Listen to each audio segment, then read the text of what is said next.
बच्चों, मैं doctor Savita tank, सहायक आचार्य हिंदी।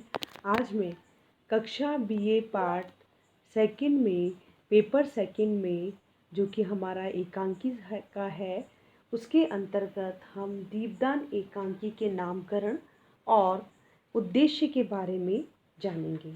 इससे पूर्व की का जो मेरा व्याख्यान था, उसके अंतर्गत मैं दीपदान एकांकी की समीक्षा बता चुकी हूँ बच्चों, जिसमें हम कथावस्तु, चरित्र चित्रण, संवाद, कथोपकथन, देश काल या वातावरण, इस भाषा शैली, उसके बारे में हमने जाना है। आज की जो कक्षा में हम पढ़ेंगे वह है दीपदान एकांकी का नामकरण। दीपदान एकांकी में चित्तौड़ की ऐतिहासिक घटना को आधार बनाया गया। पन्नाधाय राजकुमार उदय सिंह की रक्षा के लिए स्वामी भक्ति, कर्तव्य निष्ठा, राष्ट्र प्रेम, बलिदान तथा त्याग बलिदान का परिचय देती है।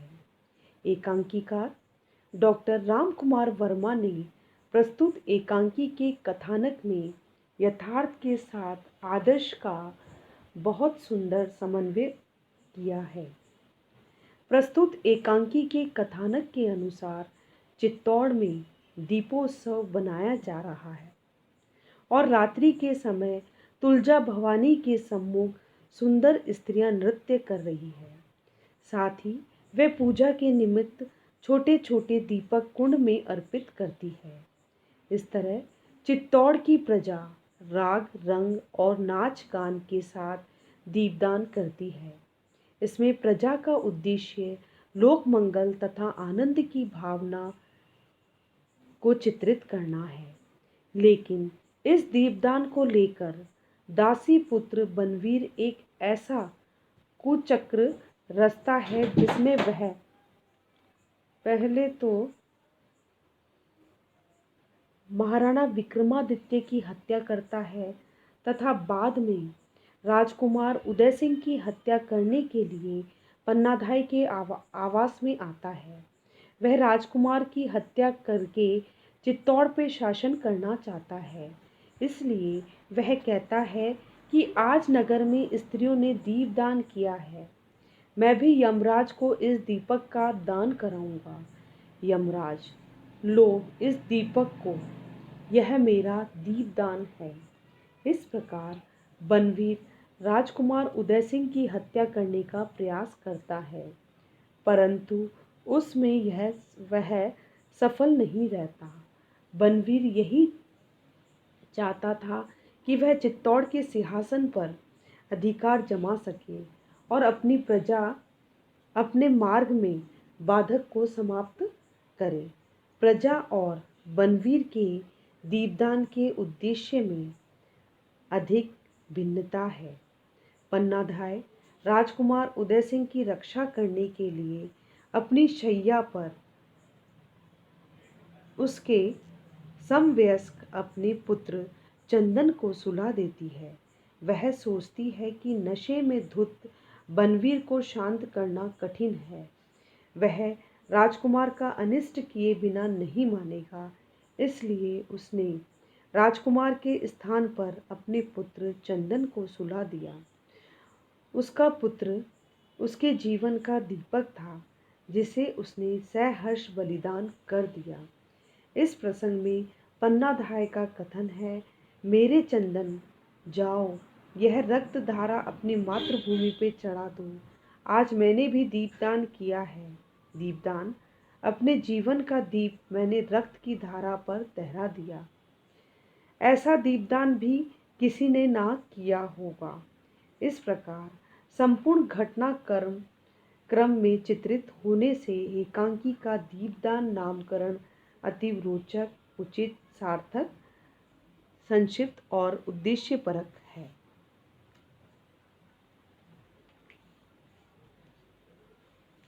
दीपदान एकांकी की कथा वस्तु यद्यपि ऐतिहासिक घटना पर आधारित है, लेकिन लेखक ने उसमें कल्पना के साथ कुछ परिष्कार भी किया है।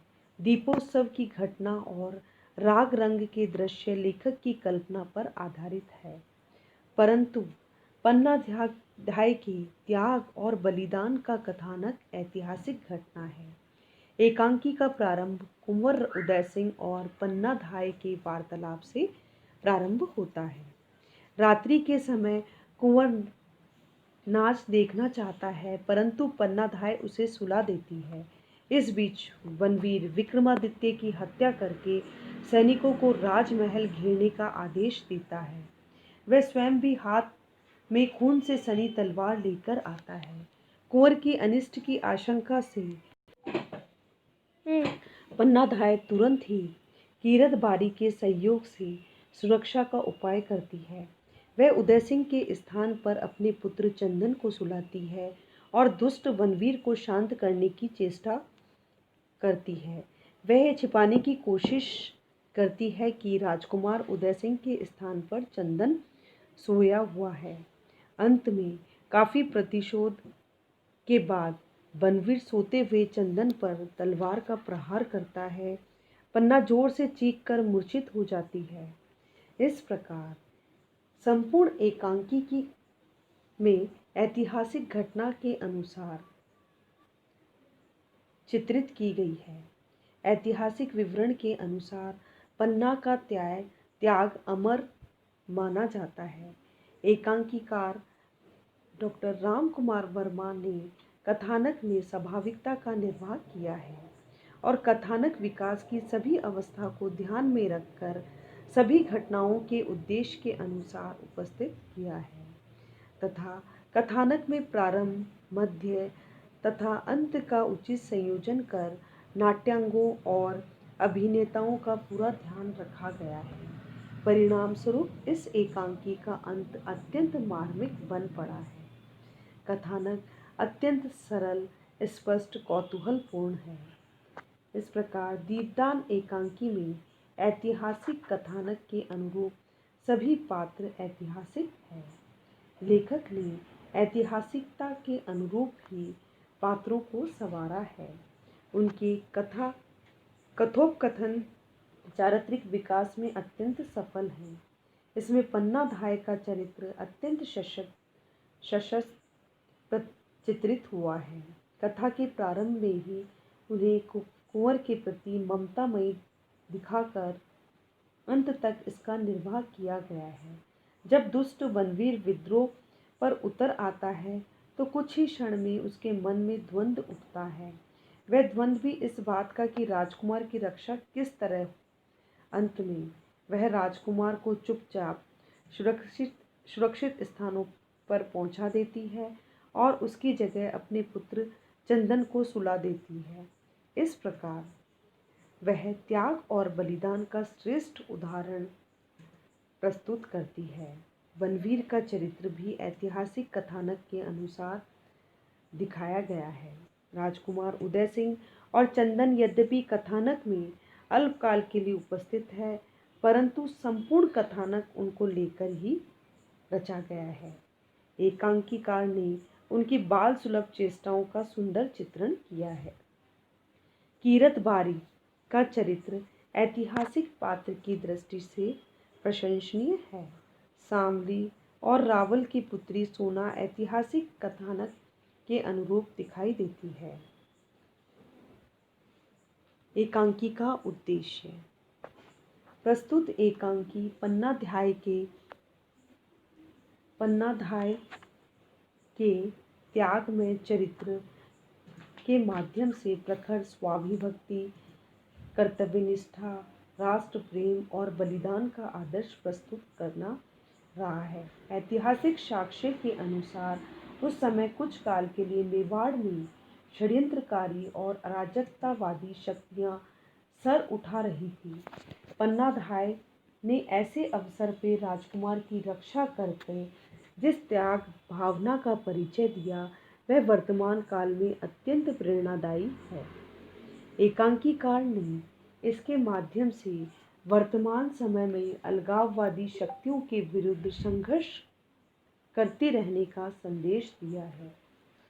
राष्ट्र की खातिर स्वार्थ का परित्याग और ममता का बलिदान इस एकांकी का मूल ध्येय है। यह उद्देश्य पन्नाधाय के इस कथन से स्पष्ट होता है। आज तुम भूखे ही रह गए मेरे लाल, तुम्हारे अंगूठे से रक्त की धारा बही है, अब हृदय से रक्त की धारा बहेगी तो मैं कैसे रोक सकूंगी मेरे चंदन। जाओ इस रक्त धारा अपनी मातृभूमि पे चढ़ा दो। आज मैंने भी दीपदान किया है, दीपदान अपने जीवन का दीप मैंने रक्त की धारा पर तहरा दिया है, ऐसा दीपदान किसी ने ना किया होगा। इस प्रकार दीपदान एकांकी में त्याग और बलिदान की भावनाओं का मार्मिक चित्रण किया गया है। वर्तमान काल में भी यह एकांकी राष्ट्र प्रेम का संदेश देने में सफल रही है। इस एकांकी के माध्यम से एकांकीकार ने पन्नाधाय के त्याग और बलिदान की अनोखी कहानी इस एकांकी में उद्देश्य के रूप में प्रस्तुत की है। वहीं बनवीर जैसे अलगाववादी शक्तियों के विरुद्ध संघर्ष करने का संदेश भी दिया है। इस एकांकी का मूल उद्देश्य बलिदान है। धन्यवाद।